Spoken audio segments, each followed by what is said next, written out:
Hello बच्चों, मैंने नया चैप्टर स्टार्ट कराया था परमाणु की संरचना, जिसके बारे में मैंने कल तुम्हें पीडीएफ भेजी थी, जिसमें बताया था एटम जो होता है, एटम मतलब परमाणु, 3 से मिलकर बना हुआ होता है, 3 कण से, इलेक्ट्रॉन, प्रोटॉन और न्यूट्रॉन।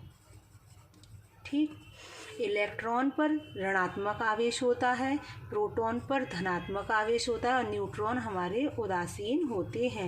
एक इनकी खोज होती है, खोज को एक इसकी वो ट्रिक, ईट पर नाचे, अर्थात ई का मतलब इलेक्ट्रॉन, टा का मतलब टॉमसन या थॉमसन, हम कुछ भी लिख सकते हैं, पा का मतलब प्रोटॉन, रा का मतलब रदरफोर्ड,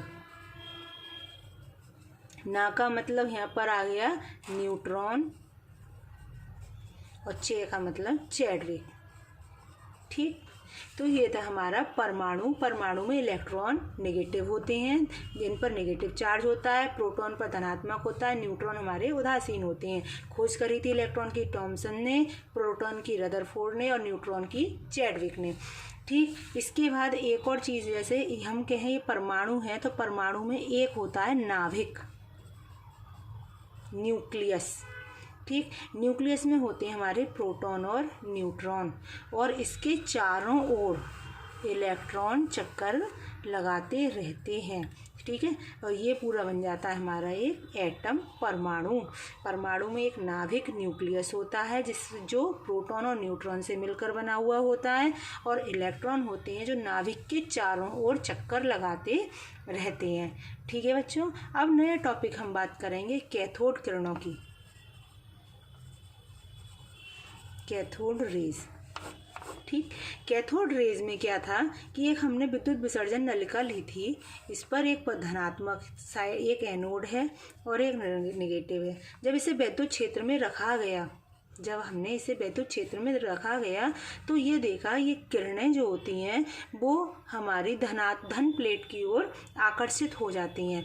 इससे ये प्रूफ हुआ कि कैथोड किरणें जो होती हैं वो ऋणात्मक कणों से मिलकर बनी हुई होती हैं, जो किधर की ओर आकर्षित हो जाती हैं, धनात्मक की ओर। बच्चों देखो, जो भी है इनमें क्या होता है, नेगेटिव पॉजिटिव की ओर अट्रैक्ट होगा और पॉजिटिव हमेशा नेगेटिव की ओर अट्रैक्ट होगा।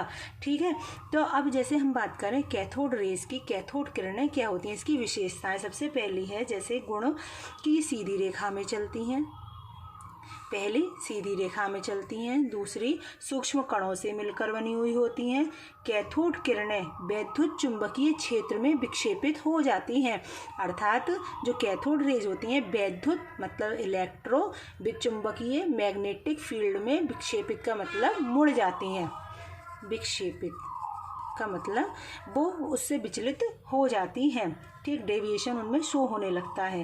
कैथोड किरणें जो होती हैं वैद्युत क्षेत्र में धन प्लेट की ओर, धन का मतलब धनात्मक की ओर, पॉजिटिव की ओर मुड़ जाती हैं। इससे ये ज्ञात होता है कैथोड किरण ऋण आवेशित कणों से मिलकर बनी हुई होती है। कैथोड किरणें कांच की नली की दीवारों में, कैथोड किरणें कांच की नली की दीवारों में प्रदीप्त, प्रदीप्त का मतलब होता है रोशनी, चमकती हैं मतलब चमकती हैं, या प्रदीप्त उत्पन्न करती हैं। ये गैसों को आयनित करती हैं, गैस जो होती हैं उनको आयनित कर देती हैं, आयनों में तोड़ देती हैं और फोटोग्राफिक प्लेट को प्रभावित करती हैं। कैथोड किरणें एक्स रेज उत्पन्न करती हैं। देखो, सबसे पहले सीधी रेखा में चलती हैं, सूक्ष्म कणों से मिलकर बनी हुई होती हैं, वैद्युत क्षेत्र में विक्षेपित हो जाती हैं और धन प्लेट की ओर मुड़ जाती हैं, जिससे प्रूफ होता है कैथोड किरण ऋण आवेशित कणों से मिलकर बनी हुई होती हैं। कैथोड किरणें कांच की नली में दीवारों में प्रदीप्त मतलब चमकना उत्पन्न, फ्लोरोसेंस उत्पन्न करती हैं, गैसों को आयनित करती हैं। गैस का आयनित का मतलब गैस जो होती हैं उनको पॉजिटिव और नेगेटिव आयनों में तोड़ देती हैं, आयनित करती हैं, धातु की पतली पन्नी को भेदकर आर पार निकल जाती हैं। कैथोड किरणें एक्सरे उत्पन्न करती हैं। ये हो रही कैथोड रेज की बात करें। अब बात करते हैं कैनाल रेज, कैनाल किरणें। ठीक, कैनाल किरणें की भी इसी तरह से विशेषताएं होती हैं, गुण होती हैं, सीधी रेखा में चलती हैं, ये किरणें सूक्ष्म कणों से मिलकर बनी हुई होती हैं, ये किरणें विद्युत चुंबकीय क्षेत्र में विक्षेपित हो जाती हैं। ठीक है, और इनकी जो मुड़ने की दशा होती है वो कैथोड के विपरीत होती है, अर्थात ये धन प्लेट की ओर मुड़ती हैं तो कैनाल किरणें क्या होंगी, धनात्मक से ऋणात्मक की ओर मुड़ेंगी। ये वाली ऋण से किधर की ओर जा रही थी, धन की ओर, और ये धन से नेगेटिव की ओर। ये धातु की पतली पन्नी को भेद कर आर पार निकल जाती हैं। इनकी भेदन की क्षमता कैथोड किरणों से कम होती है। ये फोटोग्राफिक प्लेट को प्रभावित करती हैं। इन किरणों का वेग कैथोड किरणों के वेग से कम होता है। देखो बस सेम है कैथोड रेज और कैनाल रेज, बस इनके मुड़ने की दिशा क्या है, भिन्न है। ये सीधी रेखा में चलेंगी, ये भी सीधी रेखा में चलेंगी। ये धन प्लेट की ओर मुड़ जाती हैं और ये ऋण प्लेट की ओर मुड़ जाती हैं। ठीक है बच्चों, अब ये हो गया हमारा एटम, कैथोड रेज और कैनाल रेज के बारे में। कल बात करेंगे रदरफोर्ड का मॉडल। ठीक है।